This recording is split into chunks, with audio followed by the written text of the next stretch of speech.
स्वागत है आप सभी का। और आज हम एबनॉर्मल साइकोलॉजी से रिलेटेड इम्पॉर्टेंट एमसीक्यूज़ को सॉल्व करेंगे। इससे पहले भी अब तक 5 वीडियोस में हमने एबनॉर्मल साइकोलॉजी या असामान्य मनोविज्ञान से संबंधित महत्वपूर्ण प्रश्नों को हल किया है। अगर अब तक आपने वो वीडियोस ना देखा हों तो आप चैनल पर जाएं, प्लेलिस्ट में आपको एबनॉर्मल साइकोलॉजी की प्लेलिस्ट मिलेगी, वहाँ पर आपको सभी वीडियोस मिल जाएंगे। तो स्टार्ट करते हैं आज की क्लास। आज का हमारा पहला क्वेश्चन है क्वेश्चन नंबर 184। तनाव टीका चिकित्सा में सबसे पहला चरण क्या होता है? तो तनाव टीका चिकित्सा में जो सबसे पहला चरण होता है वो होता है संज्ञानात्मक तैयारी की अवस्था, स्टेज ऑफ कॉग्निटिव प्रिपरेशन। तो यहाँ पर आपका ऑप्शन ए सही होगा। नेक्स्ट क्वेश्चन है क्वेश्चन नंबर 185। अस्तित्वात्मक चिकित्सा, एग्जिस्टेंशियल थेरेपी एक तरह की चिकित्सा है। कैसी चिकित्सा है? तो अगर आपने मानवतावादी संदर्श पढ़ा होगा तो आपको पता होगा कि जो मानवतावादी संदर्श है वो अस्तित्व की बात करती है, एग्जिस्टेंशियल की बात करती है। तो यहाँ पर अस्तित्वात्मक चिकित्सा एक तरह की मानवतावादी अनुभवात्मक चिकित्सा है, यानी आपका यहाँ पर ऑप्शन सी सही होगा। ह्यूमनिस्टिक एक्सपीरियंशियल थेरेपी है ये। Next question, question number 186। समव्यवहार विश्लेषण में एडल्ट का अर्थ वही होता है जो फ्रायड के मनोविश्लेषणात्मक चिकित्सा में, मतलब यहाँ पे पूछा जा रहा है कि जो बर्नी ने जो अपनी ट्रांजैक्शनल एनालिसिस की थ्योरी दी थी उसको कोरिलेट किया जा रहा है फ्रायड की थ्योरी से, और पूछा जा रहा है कि जो बर्नी ने एडल्ट का कॉन्सेप्ट दिया वो फ्रायड के किस कॉन्सेप्ट से मिलता है? तो यह मिलता है आपका ईगो से, इसलिए आपका ऑप्शन बी यहाँ पर सही होगा। Next question, question 87। Client centred therapy, client केंद्रित चिकित्सा तथा फ्रायडियन मनोविश्लेषणात्मक चिकित्सा में मूल अंतर क्या है? तो जैसा कि अब पहले ही कंफर्म हो रहा है यहाँ पर कि क्लाइंट सेंटर्ड थेरेपी, यानी जिस पे क्लाइंट सेंटर्ड में हो। क्लाइंट कौन? क्लाइंट का मतलब रोगी या ऐसा व्यक्ति जो परामर्श लेने के लिए एक मनोवैज्ञानिक के पास आया हुआ है, वह व्यक्ति, उसको कार्ल रोजर्स ने क्लाइंट का नाम दिया। तो क्लाइंट सेंटर्ड थेरेपी में क्लाइंट ही मेन होता है, वही सर्वोपरि होता है। और जो फ्रायड का कॉन्सेप्ट था उसमें जो मनोवैज्ञानिक होता है उसकी भूमिका अहम होती है। यहाँ पर आपका ऑप्शन ए सही होगा। पहले तरह की चिकित्सा में चिकित्सक की भूमिका गौण होती है, मतलब चिकित्सक की भूमिका सेकेंडरी होती है, और किसकी भूमिका प्राइमरी होगी? क्लाइंट की। जबकि जो दूसरे तरह की चिकित्सा है जो कि फ्रायडियन चिकित्सा है उसमें क्या होता है कि चिकित्सक की भूमिका प्राइमरी होती है, प्रधान होती है, और जो क्लाइंट होता है उसकी भूमिका सेकेंडरी हो जाती है। तो यहाँ पर आपका ऑप्शन ए सही होगा। Next question, question number 188।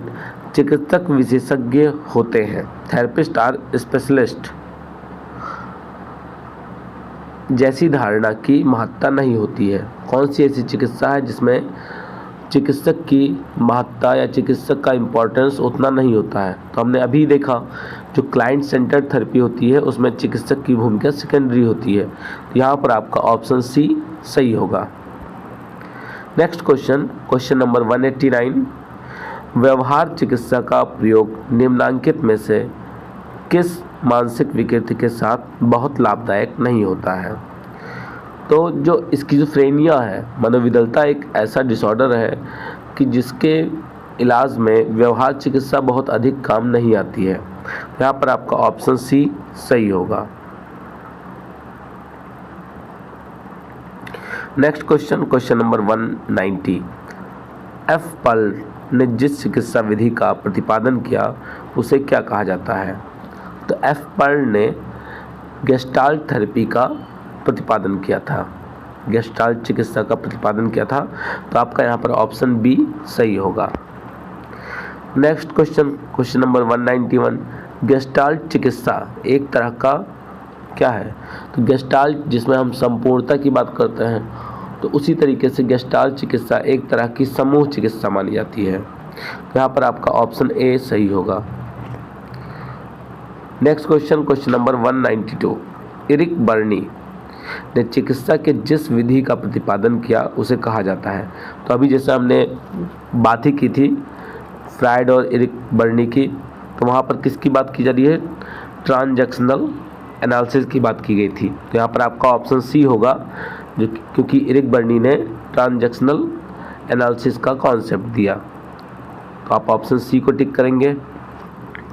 Next question, question number 193, उत्तर सम्मोहन सुझाव पोस्ट हिप्नोटिक सजेशन किसे कहा जाता है? तो पोस्ट हिप्नोटिक सजेशन में क्या होता है कि जब पर्सन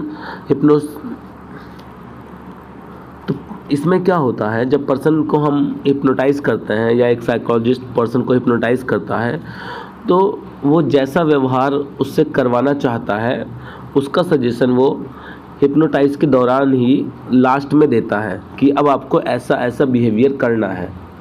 तो यहाँ पर जो आपका ऑप्शन सी है वो सही होगा कि सम्मोहन की अवस्था में चिकित्सक द्वारा रोगी को दिया गया वह सुझाव जिसके अनुसार उसे जागृत अवस्था में व्यवहार करना होता है। मतलब उसको हिप्नोसिस के स्टेज में ही सजेशन दिया गया और अब उसको वही व्यवहार जब हिप्नोटाइज का पीरियड ख़त्म हो जाएगा तब करना है। मेरी आवाज़ थोड़ी बैठी लग सकती है क्योंकि कोल्ड की वजह से अभी गला सही नहीं हुआ है, तो इसलिए अभी आपको कंप्रोमाइज़ करना पड़ेगा इसी आवाज़ के साथ में। नेक्स्ट क्वेश्चन, क्वेश्चन नंबर 194, सम्मोहन एक ऐसी प्रविधि है जिसके द्वारा क्या किया जाता है? तो हमें पता है कि सम्मोहन में जो पर्सन होता है उसके अचेतन की जो दमित इच्छाएं होती हैं, जो सप्रेस्ड डिज़ायर्स होते हैं, उनका पता लगाया जाता है। तो यहाँ पर आपका ऑप्शन बी सही होगा। नेक्स्ट क्वेश्चन, क्वेश्चन नंबर 195, सम्मोहित स्वप्न किसे कहा जाता है?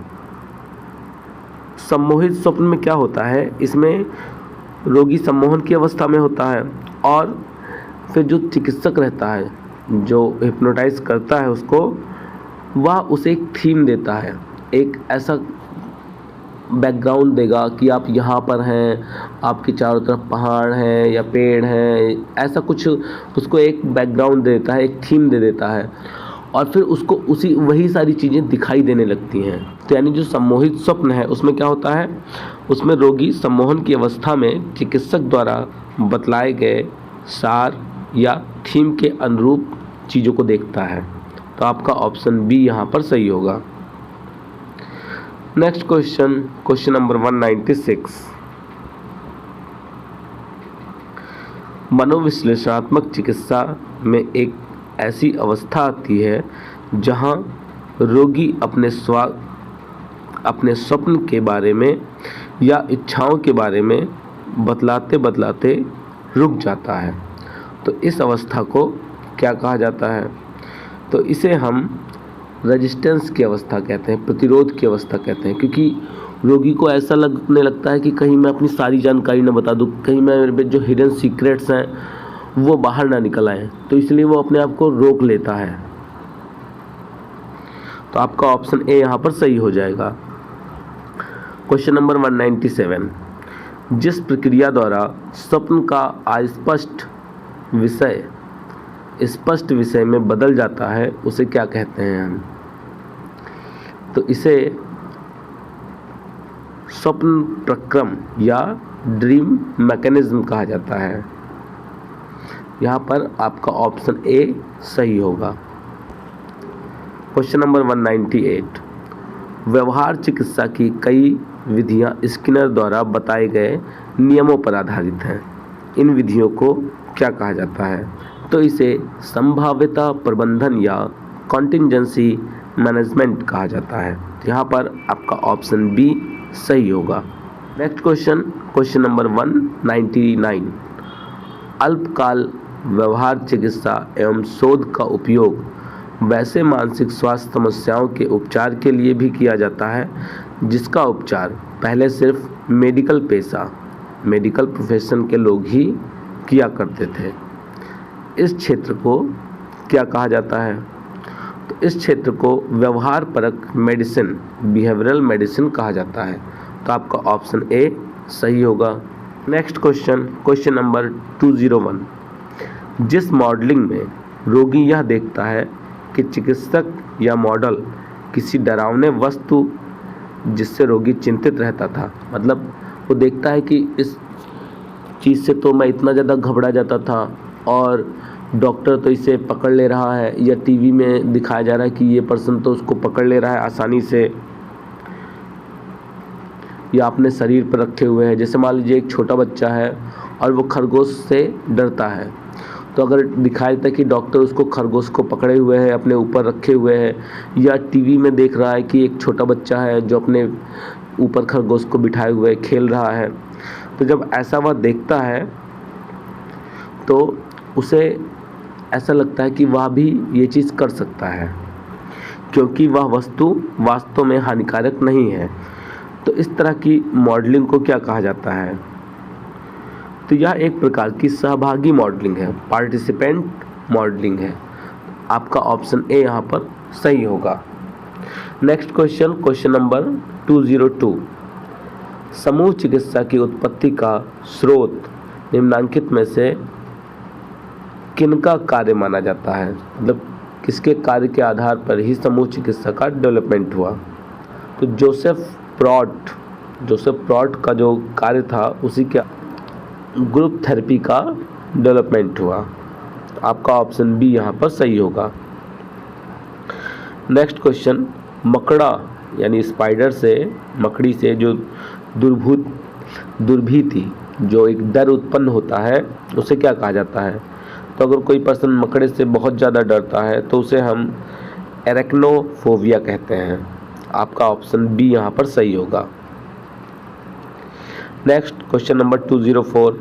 पारिवारिक चिकित्सा में चिकित्सक का मुख्य उद्देश्य क्या पता करना होता है? तो पारिवारिक चिकित्सा में चिकित्सक का जो मुख्य उद्देश्य होता है वह यह है कि परिवार का प्रत्येक सदस्य किसे समस्या समझता है, मतलब परिवार में जितने भी लोग हैं वह किस पर्सन को समस्या की जड़ मानते हैं। तो इस चीज़ का पता लगाना ही पारिवारिक चिकित्सा का मुख्य उद्देश्य होता है। Question number 205। पारिवारिक चिकित्सक फैमिली थेरेपिस्ट कई तरह के कार्यों को संपन्न करता है। निम्नलिखित में से किसे उनके इस कार्य सूची में शामिल नहीं किया जा सकता है?